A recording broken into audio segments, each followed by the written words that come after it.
तो आखिर गांधी ने ऐसा क्या किया कि गोडसे ने मारा? इस तरीके से हटाने का जो कार्यक्रम है, मुझे इसमें एक दिखता है गवर्नमेंट की एक साजिश दिख रही है। हमारी जो है मुस्लिम लीग ने जो ये बात कही है उस तरह बांटने की, जो हमारे मूल संविधान की जो एक ढांचा है उस पर चोट की गई है। अपने बाप का हिंदुस्तान बनाना चाहता है। तो उन्होंने कोई ऐसी हेड स्पीच नहीं दी थी या ऐसा कुछ नहीं कहा था, ना कि सारे गोडसे कम्युनिटी के लोग ऐसे देखे जाएंगे कि सारी कम्युनिटी के लोग उनसे जो है बदनाम हो रहे हैं। तो ऐसा हमको नहीं लगता कि रीज़न है। इसकी आड़ में कुछ अलग ही किया जा रहा है। वो लीडर नहीं है, वो लोडर हैं, उनको दिखा के जो है वो खींचा जा रहा है, उस कम्युनिटी को खींचा जा रहा है।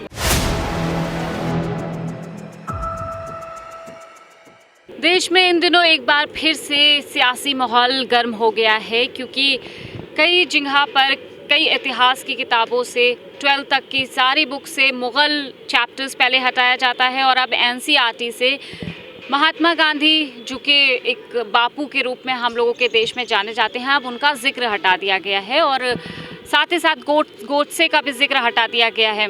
वहीं पर उस इतिहास में ये भी जिक्र था कि जब बापू की हत्या हुई थी उस समय कुछ संगठनों पे भी बैन लगाया गया था, जो कुछ वक्त के लिए था। जैसे आरएसएस के ऊपर बैन लगा दिया गया था, लेकिन उसे कुछ समय बाद फिर बहाल कर दिया गया था। अब एनसीईआरटी बुक में वो सारे जो घटनाएं थी उस समय की और महात्मा गांधी का जिक्र पूरी तरह से हटा दिया गया है। और इसी सिलसिले में हम कुछ युवाओं से बात करेंगे और जानेंगे वो इस घटना को कैसे देखते हैं। तो मेरे साथ बात करने के लिए मौजूद हैं यहाँ पर कुछ लोग। बात करते हैं। क्या नाम है आपका? जी, मेरा नाम अरुण कुमार सिंह है। जी, मेरा सवाल आपसे यही है कि पहले मुग़लों का जो चैप्टर हटाया जाता है इतिहास से, अब महात्मा गांधी कोई छोटी मोटी हस्ती नहीं है, बापू हैं, देश के लिए बहुत कुछ किया उन्होंने। तो इस तरह से जब एनसीईआरटी से उनके हत्या का जिक्र हटा दिया जाता है, इसको कैसे देखते हैं आप? देखिए, सबसे पहले तो हम देखना चाहेंगे कि अगर बापू को पर आज उनको हमारे बौद्धिक लोग या बौद्धिक विचारधारा जिसको कहते हैं हम, तो उनको बौद्धिक जगत से एक प्रकार से गायब करने की जो साजिश है, तो मुझे लगता है कि जिस तरीके से गांधी जी का जो इन्फ्लुएंस रहा है आफ्टर इंडिपेंडेंस में और इंडिपेंडेंस से पहले, गांधी जी पर सबसे पहले हम लोग इस बात को देखें कि गांधी जी ने जो भी मूवमेंट चलाया वो एक बहुत ही अहिंसा, मतलब कि उन्होंने अहिंसा को पहली प्रायोरिटी पे रखा है। लेकिन आप जब देखते हैं आज जिस तरीके से प्रेजेंट गवर्नमेंट हमारी है, वो जिस तरीके से धीमे धीमे से अभी जल्दी आपका मुग़ल एम्पायर को ख़त्म किया और एक प्रकार से आज गांधी को ख़त्म करने का एक जो प्लान है उनका, तो इतना मतलब जो इस तरीके से हटाने का जो कार्यक्रम है, मुझे इसमें एक दिखता है गवर्नमेंट की एक साजिश दिख रही है गवर्नमेंट। और जिस तरीके अभी आपने बताया कि जब बापू की हत्या हुई थी तो कुछ संगठन ऐसे थे जिन पर रोक लगाई गई। आखिर उसके पीछे रीज़न क्या रहा? जैसे आरएसएस पर रोक लगाई गई, तो आरएसएस जो कि उनके सह संचालक गोवालकर उसमें मुख्य रूप से उसमें नाम आया उनका और उनको बंदी बनाया गया। उसके बाद उस पर बैन लगाया गया और जब बैन लगाया आरएसएस पे, उसके बाद जब आरएसएस को पुनः जब अनुमति दी गई है, तो उसमें देखिए क्या बात सामने आ रही है। उसमें 4 पॉइंट बहुत महत्वपूर्ण रूप से सामने ये आए कि आरएसएस का अब अगर पुनः उसको अनुमति दी जाएगी तो सबसे पहले आरएसएस एक संविधान बनाए, डेमोक्रेटिक तरीके से वो चुनाव प्रक्रिया में भाग ले, तो ऐसे मुद्दे और वायलेंस को कम करे। आप जब देखिए जो गोडसे जो कि महासभा का मेंबर था, सावरकर, तो कहीं ना कहीं सावरकर की जो आइडियोलॉजी है, हिंदू नेशनलिस्ट की जो आइडियोलॉजी है, उनकी जो आक्रामकता को एक अग्रेसिव मोड में लाने की जो तैयारी है, वो सावरकर का भारत बनने में गांधी जी जो है बाधा हैं। और आज सावरकर को मानने वाले लोग, गोडसे को पूजने वाले लोगों के लिए ये एक बाधा के रूप में दिख रहा है। तो कहीं ना कहीं जो यंग जनरेशन है हमारी, वो इसको पढ़कर जो पीसफुल बनती है या एक पीसफुल सिनेरियो पर संघर्ष करना चाहती है, उसको एक एग्रेसिव मोड में। आपको मैं याद दिलाना चाहता हूँ कि सावरकर ने जब अपने सपोर्टर्स के लिए आपका जो है 1941 में सावरकर अपने लोगों के लिए लिखते हैं, अपने सपोर्टर्स के लिखते हैं कि हिंदुआइज पॉलिटिक्स, हिंदुइज्म पर जब वो बात कर रहे हैं, मतलब पूरी पॉलिटिक्स को आप हिंदुआइज करिए, हिंदुइज्म को आप जो है वो करिए। तो इसका मतलब यही है। और गांधी जी क्या कह रहे हैं? गांधी जी सभी इस्लाम, क्रिश्चियनिटी और हिंदुइज्म को वो कह रहे हैं कि आप इससे बढ़कर एक वैश्विक मंच पर जो है आप शांति को लेकर प्रमोट कर रहे हैं। तो इसलिए एक आक्रामकता में और एक शांति में, अब आक्रामकता को अगर स्थापित करना है तो शांति को हमको हटाना पड़ेगा। इसलिए ही जो है आज प्रेजेंट टाइम में जो हमारी हुकूमत है, हमको तो साजिश लग रही है हुकूमत की। तो कहीं ना कहीं कट्टरपंथी का ये मानना है कि गांधी जी ज़्यादातर मुसलमानों का फेवर करते थे, तो शायद क्या यही रीज़न है जो आज उनका इस तरह से हटा दिया गया जिक्र? नहीं, बिल्कुल। देखिए, आप देखेंगे तो गांधी जी जब साउथ अफ्रीका गए, साउथ अफ्रीका वो किस काम से लिए गए? वो सबसे पहला केस जो लड़ने गए वो एक मुस्लिम थे, अब्दुल्ला, उनकी कज़न्स का केस था, वो लड़ने गए। जिस तरीके से गांधी माइनॉरिटीज़ के लोगों के लिए या इस समाज में अब भाई 57 की क्रांति अकेला कोई समाज नहीं लड़ा, अनेकों जातियाँ लड़ी हैं, अनेकों धर्म मिल के लड़े हैं। 57 की क्रांति एक बहुत बड़ा मैसेज था, खासकर अंग्रेज़ी गवर्नमेंट को, कि ये कम्युनिटियाँ अब एक हो चुकी हैं, अब हमारा हिंदुस्तान में हम टिकने वाले नहीं हैं। इसीलिए भाई हम तो बता रहे ना, सारे समूह को, सारी कम्युनिटीज़ को साथ लेके चलने की बात कही, लेकिन आज जब उनका इस तरह से जिक्र हटा दिया तो क्या लगता है कि सब सारे समूह को अलग किया जा रहा है या फिर एक देखिए बिल्कुल, हमको इस प्रश्न के लिए थोड़ा जानने के लिए हमको पीछे जाना पड़ेगा, हमको इसकी आइडियोलॉजी पर विशेष जोर देना होगा। देखिए, सावरकर ने जो मर्सी पिटीशन दिया अंग्रेज़ों को अपना भारत बाहर निकलने के लिए 16 जेल से, मर्सी पिटीशन के बाद सावरकर जिस तरीके से हिंदुत्व राष्ट्र या हिंदुत्व आइडियोलॉजी को लेकर जिस तरीके से उभर कर आए हैं, महासभा का अधिवेशन करना, महासभा को बनाना, 37 में 2 नेशन थ्योरी की बात करना, 37 में सबसे पहले बात करने वाले जो है सावरकर हैं, उन्होंने 37 में 2 नेशन थ्योरी 3 साल के बाद हमारी जो है मुस्लिम लीग ने जो है बात कही है। अब उस तरह बांटने की, ये मुझे तो लगता है ये एक प्रकार से उनका कंप्रोमाइज़ था अंग्रेज़ों के प्रति, उसको निभाने के लिए, आज उसी वादे को निभाने के लिए हमारी हुकूमत काम कर रही है। मुझे तो डर है इस बात का कि भाई 25 साल जैसा माना जा रहा है कि आरएसएस के 2025 में 100 साल पूरे हो रहे हैं। बहुत सारी खबरें हम भी पढ़ते हैं, बहुत सारी रिपोर्ट्स पढ़ते हैं जिसमें ये आता है कि 100 साल पर कुछ एक एक्स्ट्रा ऑर्डिनरी करना चाहती है हमारी हुकूमत। तो हमें तो शक है कि नई संसद भी तैयार हो गई है, हमको तो शक है कहीं ऐसा ना हो कि 24 से अचानक से एक नया विधान, एक नया देश, एक नई कल्पना पर तैयार होकर हमारे, क्योंकि जिस तरह से अचानक से ये हटा दिया गया, मुग़ल चैप्टर्स हटा दिए जाते हैं, फिर इस्लाम के कई चैप्टर्स हटाए जाते हैं और अब गांधी जी पर बात आती है, तो कहीं ना कहीं ये नौजवानों को क्या सोचना चाहिए, इस पर वो क्या कुछ करेंगे और क्या इससे आने वाले भविष्य में जो बच्चे हैं उनके ऊपर क्या असर पड़ेगा, क्या वो जान पाएंगे कि गांधी जी कौन थे, देश को किसने आज़ादी दिलाई, क्या कुछ? बिल्कुल बहुत असर पड़ेगा। देखिए, गांधी जी का असर भारतीय समाज में और भारतीय युवाओं पर जो है एक सकारात्मक है। उस सकारात्मकता को ख़त्म करने का जो काम इन लोगों ने स्टार्ट किया है, उससे सबसे बड़ा क्या होगा, जब गांधी के बारे में लोग नहीं जानेंगे तो लोग, जैसे आजकल क्या होता है, आज हर मांगों के लिए बच्चों को, युवाओं को प्रोटेस्ट करना पड़ रहा है। प्रोटेस्ट में जो अहिंसा का जो दर्शन है वो कहीं ना कहीं गांधी जी से प्रेरित है। गांधी को जब आज हम लोग भूल जाएंगे, मान लीजिए हमने तो तैयार पढ़ा है, गांधी के बारे में पढ़ा, मुगल के बारे में, आने वाली जो पीढ़ी है वो जब इनके बारे में जानेगी नहीं, इनके मूवमेंट्स के बारे में किस तरीके से उन्होंने मूवमेंट को अराइज किया कितना, तो वो जब जानकारी नहीं होगी तो कहीं ना कहीं हमारे मूवमेंट हिंसक होंगे, और हिंसक मूवमेंट जो है हमेशा एक आक्रामक राष्ट्रवाद को जन्म देते हैं, और हिंदुत्व का जो एजेंडा है वो आक्रामक राष्ट्रवाद का ही है।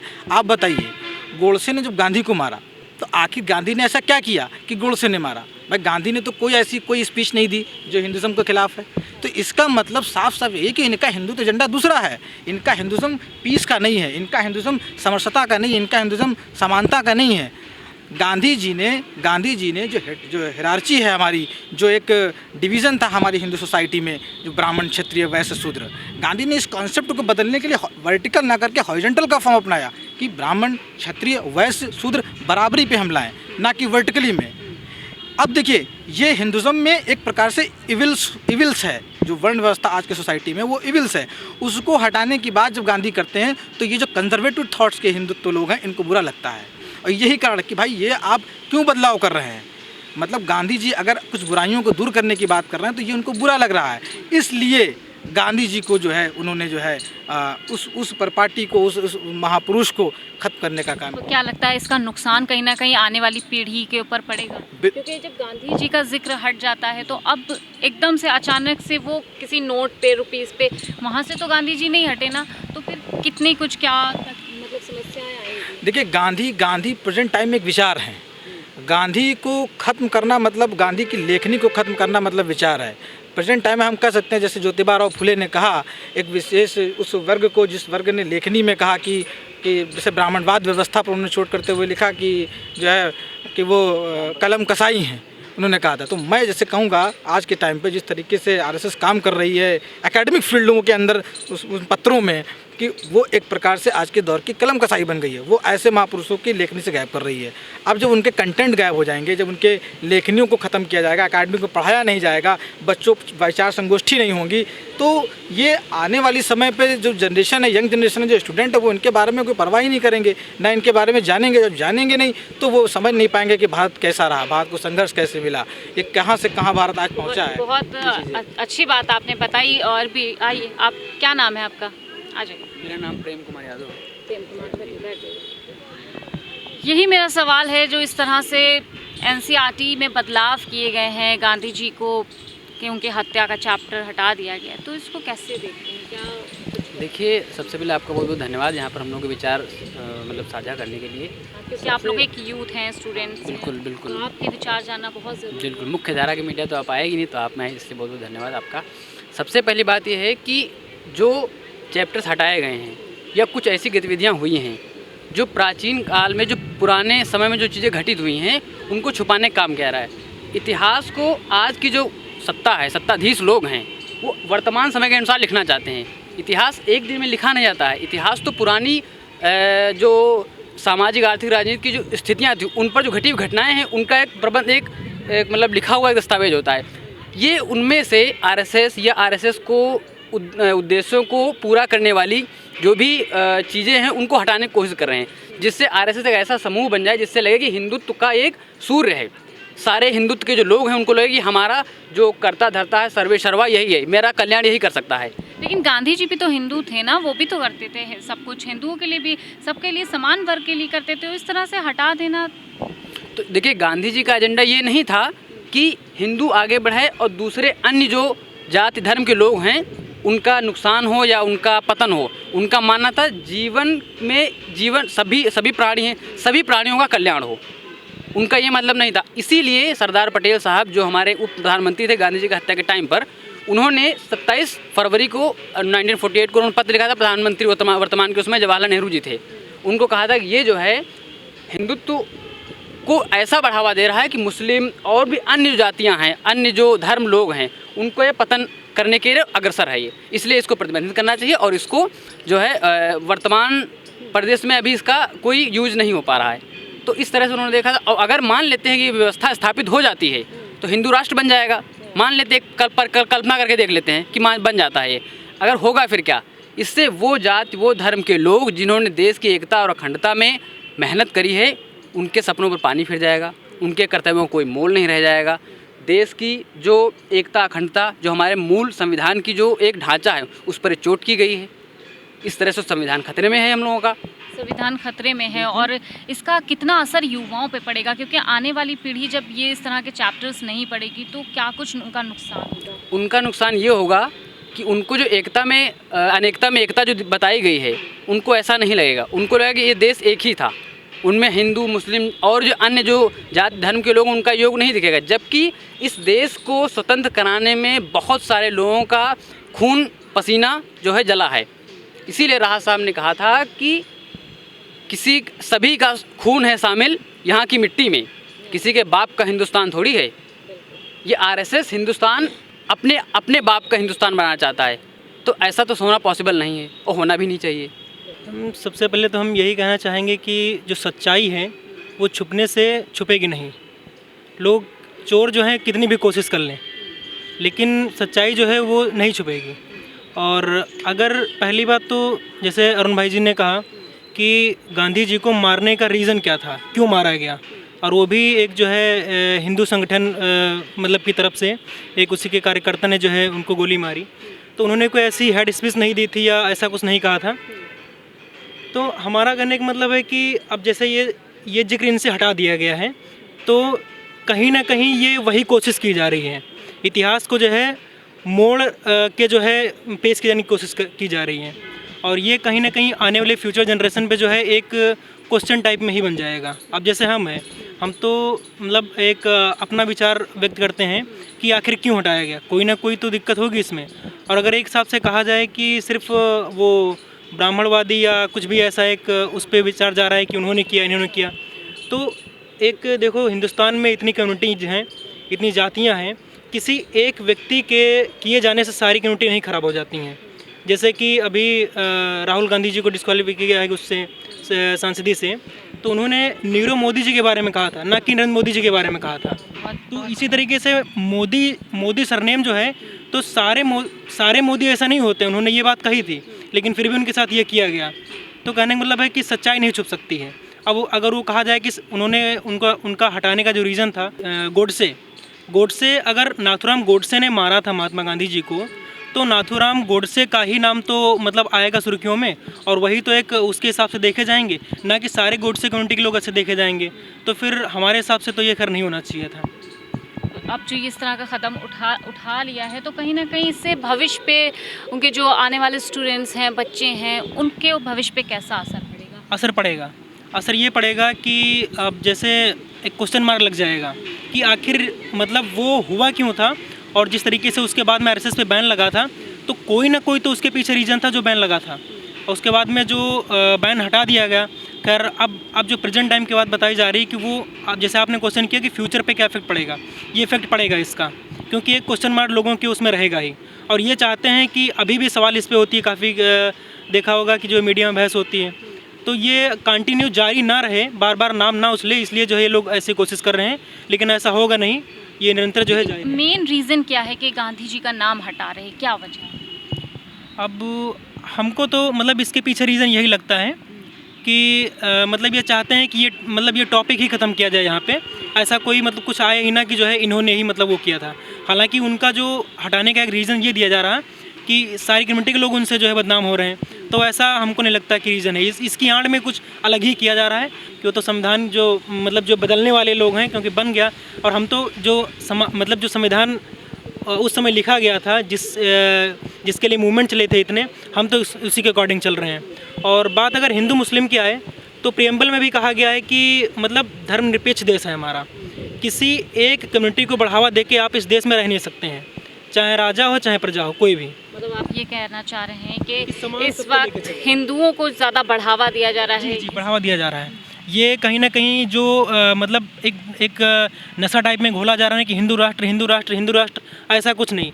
जब प्रियम्बल में लिखा हुआ है, और जिन्होंने मूवमेंट में हमारे जो है मतलब कितने लोगों ने जो है मुस्लिम धर्म के लोगों ने भी जो है साथ दिया, और 1857 की क्रांति जो है उसका मेन श्रेय जो है मुस्लिम को के ऊपर ही थोपा गया था कि इन्होंने मतलब करवाया था, लेकिन वो मतलब सहसम्मति से हुआ था। वो इसलिए तो हुआ था कि जो है देश को आज़ाद करा जा सके। और हालांकि ये जो डेमोक्रेटिक उसकी कंट्री की नींव पड़ी, तो उसमें सबकी सहभागिता थी। तो अब जब देश संविधान लिखा जा रहा था, तब भी कहा गया सब समानता से रहेंगे, लेकिन उसके बाद में आज अभी भी तो समानता ही से रह रहे हैं ना। सरकार तो कह रही है कि सबका साथ सबका, समानता से नहीं रह रहे हैं। इतने मतलब अब आपको हम नहीं बता सकते हैं, लेकिन ऐसे इवेंट हुए हैं कि जिनकी वजह से नहीं दिखता है कि समानता है। अगर देखा जाए एक हिसाब से जो हिंदू राष्ट्र की कोशिश कर रहे हैं, तो उसमें हिंदू में दलित नहीं शामिल हैं। कहीं ना कहीं बाबा साहब ने जब पहले ही कहा था महात्मा गांधी जी से कि आप अगर इसमें जो ये न्यू आप डाल रहे हैं कि नई इलेक्शन साथ में करवाए जाएँ, इनको जो रजिस्ट्रेशन दे दिया जाए, तो अगर ऐसा होगा तो दलित लोग जो है उससे हिंदुत्व से हिगर जाएंगे, मतलब अलग हो जाएंगे। लेकिन वो आज बात अप्लाई हो रही है, दलितों को हिंदुओं में नहीं शामिल किया जा रहा है, उनके साथ आज भी अत्याचार हो रहा है, आज भी लेकिन इनकी पार्टी में तो कई सारे दलित भी हैं, उनको अच्छे नहीं, वो लीडर नहीं है, वो लोडर हैं, उनको दिखा के जो है वो खींचा जा रहा है, उस कम्युनिटी को खींचा जा रहा है। अब जैसे हम आरक बिरादरी से हैं, आरक कम्युनिटी से हैं, जिनको लोग अरकवंशी भी कहते हैं, और देश के 75 साल आज़ाद हुए हो गए हैं। जो हमारी पुरानी संसद थी वो भी ख़त्म होने जा रही, नई संसद वहाँ बनने जा रही, लेकिन हमारी कम्युनिटी का एक भी रिप्रेजेंटेटिव वहाँ पर नहीं पहुँचा है अभी तक, और हमको लग रहा है आगे आने वाले 100 सालों में नहीं पहुँच पाएगा। और अगर ऐसा ही कुछ रहा तो फिर आगे कुछ देखा जाएगा। हम लोग भी करते हैं, क्योंकि जिस तरफ के बाबा साहब ने कहा था कि उन्होंने अपने समुदाय की लड़ाई लड़ी, तो इस तरीके से यही तो अब पिछली जो गलतियाँ हो गई वो तो हो गई, लेकिन अब ये जो है राष्ट्र लेवल पे जो सरकार चल रही है, ये कहते हैं कि समानता की बात करते हैं। जो इतनी घटनाएं हो रही हैं, इतिहास बदला जा रहा है, तमाम और घटनाएं हो रही हैं, तो इसको कैसे देखें? ये सब एक एजेंडा ऐसा है कि बस वो नहीं, हिंदुत्व की मिठाई सबको दी जा रही है 24 कि हाँ तो हाँ बस इसी नज़रिए देख सकते हैं। और कहने का मतलब ये है कि कहीं ना कहीं ये सोच रहे हैं कि हिंदू राष्ट्र जो है होगा। अब आप ये बताइए कि हिंदू राष्ट्र हम कैसे मान लें कि होगा, जिस संविधान को लिखने में 2 साल 11 महीने 18 दिन लग गए और जिसके लिए इतने बड़े बड़े मूवमेंट चले, आप नहीं मानेंगे लेकिन देश की जनता तो मानेगी ना। 2024 में इसका फ़ायदा तो मिलेगा ना सरकार को। नहीं, जो समझने वाले हैं, क्योंकि अब हम अपनी बात बताएं तो माननीय प्रधानमंत्री मोदी जी जब 2 बार सत्ता में आए तो हमारी फैमिली का, हमारी कम्युनिटी का बहुत लोगों का सपोर्ट रहा, लेकिन इस बार हमको नहीं रहेगा, क्योंकि वजह यही कि अवेयर नहीं थे, अब अवेयर हैं।